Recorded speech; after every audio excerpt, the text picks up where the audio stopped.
Hey everybody, it's Brooke. I hope you're having a great day. I have been doing all kinds of thises and thatses, so I thought you might want to take a peek at what I'm up to. Right now I'm working on my grandma's kitchen journal, which is from the new digital in the shop. We'll link that down below. Super cute digital, if I do say so myself. So I have some pages printed out. I have millions of pages printed out because that's what happens when you make a DigiKit. All the samples have to get printed. So at any rate, I have some extras over here, and I've been working on the cover. The cover is a very, very vintage quilt. I love it. It's a little wonky shaped because the quilt is so soft and so worn that it kind of went cattywampus when I was stitching it, but that's okay. And I'm debating on whether or not I want to put this lace down. I just have it pinned in place. And I love how it looks. It reminds me of Grandma's curtains in her windows. I didn't have a grandmother. I mean a grandma. I had a grandmother. But if I had a grandma, Lori Breimer, she would have these curtains in her windows. At any rate, so it's going to go, actually if I keep that lace, it's not going to go all the way over. But that is how it's going to go. And then this is going to go over, and it's so soft and fluffy, and it's going to get tied around so that the journal can get huge and fat and fabulous. And on the inside, this is a very, very vintage dishcloth that I just loved. It did have a lot of staining up here, so it wasn't too heartbreaking to cut it. But you can see I've done a little bit of running stitch, and if my hand will allow, I'm going to do some more slow stitching and who knows what on the cover. Wait, my camera's going crazy. I'm sorry, you guys. Let us turn off autofocus. I thought I did. Hold, please. Going for a crazy ride. Oh, nope, it is still on. Well, I don't know how that happened, but hopefully that will be better now. It makes me crazy when the camera's going like that. Okay, so that is where I'm going with the cover. Let me know if you guys like the lace. Yeah, if you leave me a comment down below, I need some advice on whether I want to put that lace there. I really think I do. I really like it. It's subtle, but it's just a little texture, and it does show the quilt through. That's what I'm thinking. So that's going to be the cover. And then I have all the pages picked out and cut down for the signatures. I used an authentic scrapbook paper line, I think called Delicious. And I just like, it's very mid-century style, and it is just the perfect colors, the blues and the pinks and the reds that I used in the kit. Oh, secret paper. Don't know what that's for. So I used that, and then I used a whole bunch of all different kinds of paper. You guys know that I like to have lots of writing room in my journals. So I used, these are pages from a vintage scrapbook, and it's kind of a buff color, and I just love it. It's a little textured like construction paper almost. And so we got a pocket there. I think every signature has a page of that. This is from an old ledger that I found, a little one that someone had started collecting stamps in. Isn't that fun? You can see where the glue is and everything. Only a couple pages had the stamps on them. But that does say Germany in pencil. And I just love the paper. Ooh, well, I can't figure out. They cut them out and then, like, I don't know, decoupage them on or something. Super cool. Every signature, I believe, has a very vintage receipt. This is from 1908. And the backs are great for journaling on, should you care to. And then there are pages from the DigiKit as well. And I printed both sides. Ah, yes, Michelle Girly Girls. Coffee dyed paper. That one is a genius. Look at that. It hurts me to put those in. I want to just hoard them. This is some vintage onion skin paper that I had. Of course, some music paper, because that's important. And these are some vintage style placemats that I found. Love them. Love the people on bikes. Love the kind of textured paper. It's a really pretty pale yellow. And of course grocery bags, because you know Grandma saves all those brown paper bags. So these just need to get put together, these signatures. There are 7. And as I said, I kind of like to go from a pattern to a plain, lots and lots of room for journaling.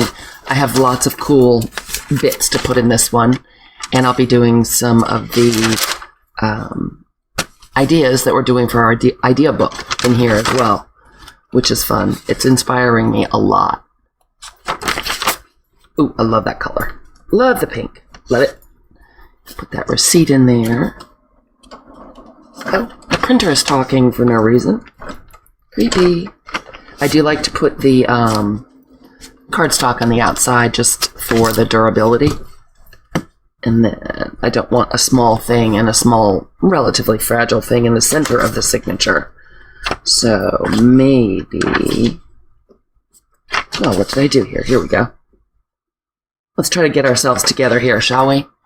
So we'll put that in there. And will we put this in the middle? Maybe we will. Then there'll be nice pockets. Alright, I kind of like that. Let's get that evened up. Oh, I cut my cardstock. Too short. Duh. Yeah, well, I like different heights in a journal. It's fun. So I'm going to grab my clippies. Wow, they're all tangled up with my binding thread. You can see I'm terribly prepared for this, right? And I will do my ever popular... Oh, there's my... Yes, so prepared. Smash it down with a ruler.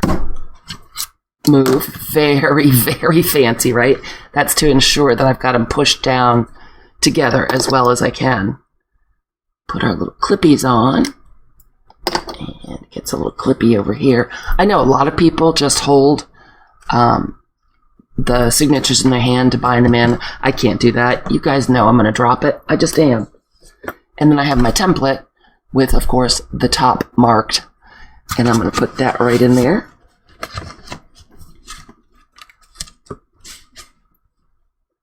And usually I'll fold all of the signatures first.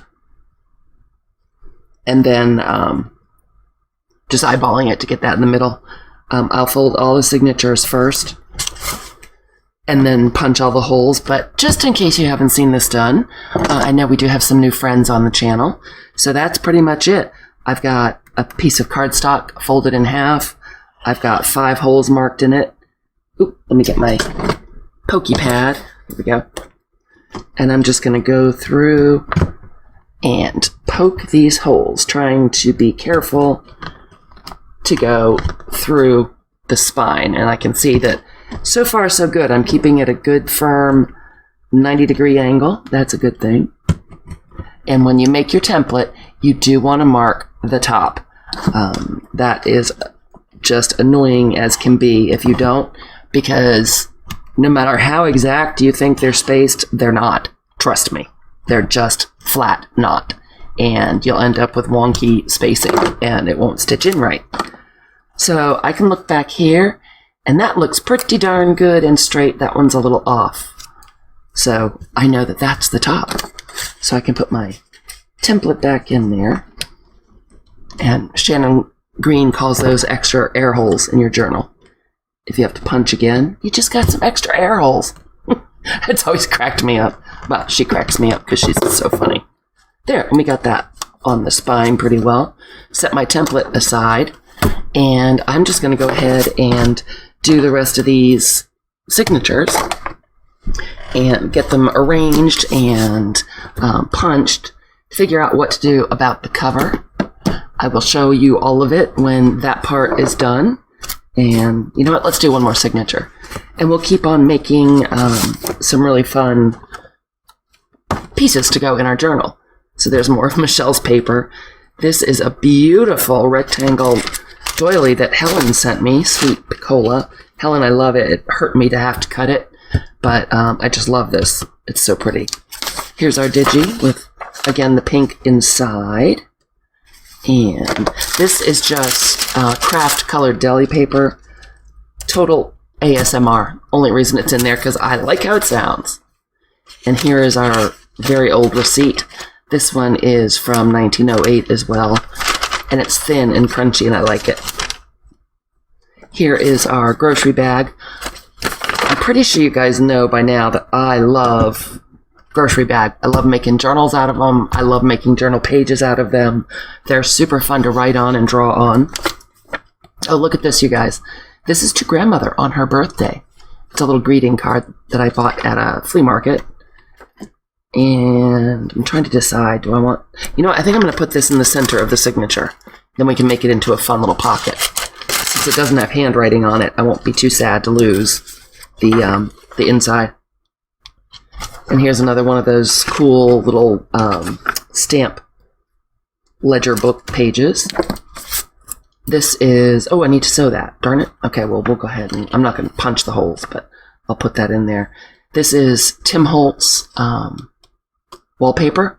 And then I have a Simple Stories photo sleeve that I've glued down. Don't trust the glue. So what I'm going to do is run a strip of lace over that to cover up all the mechanics and everything, and then stitch it down.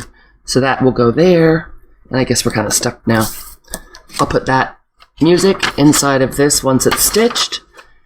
And then grandmother greeting card will go on the inside.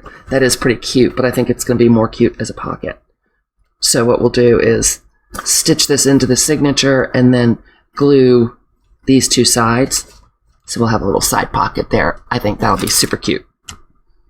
It could actually be double pockets because it's a double card, but it's stuck together. Oh, look at that. It's like chewing gum foil. So I'm going to have to ponder that. I will let you know what I do. And that's all I'm going to do for this part of the construction is go through every signature and decide what to put where and do a little sewing. I thought I'd gotten all the sewing done, but I was mistaken. So we'll come back. I'll come back and show you some more stuff in here. And I'm having a lot of fun just messing around with it.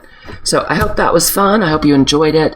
You can use anything when you're making a journal. Anything can be a journal page. Grocery bags, old photo sleeves. Oh, this is the one that we made on the video. Or actually, I think we did this live, where you have little pockets here. And then you open it up. And you have a flip with more pockets over there. And a secret writing spot. Fun. So I'm not sure if that's supposed to go in this signature, but I'll do some counting and figure it out. So use your imagination. Go through your stash. See what you've got. It doesn't have to be scrapbook papers or digitals. It can be anything. On this one, the grocery bag, I saved the handle part of it, just because I think that's going to look super fun poking out of the top of the journal, and I might tie little pieces of ribbon around it or something. So have a look at your goodies, your scrapbook paper, your digitals, your recycling bin, your pile of scrap paper, whatever you've got, you can put it into a journal, which is pretty much what I did here. So yeah, that was a little video about nothing much, but I hope you might have gotten a tip or two. And I will come back after I get this all assembled and let you know what I decided on the cover and how the pages came out. And then we'll decorate it. It was great to see you guys. Thanks for hanging out with me for a bit. If you're new here, thank you so much for stopping by. If you enjoyed yourself, please go ahead and subscribe. Click the little bell so that you're notified when I post something on the channel. And if you really liked it, throw me a thumbs up. Thanks, you guys. You have a wonderful day, and I will talk to you soon. Hugs.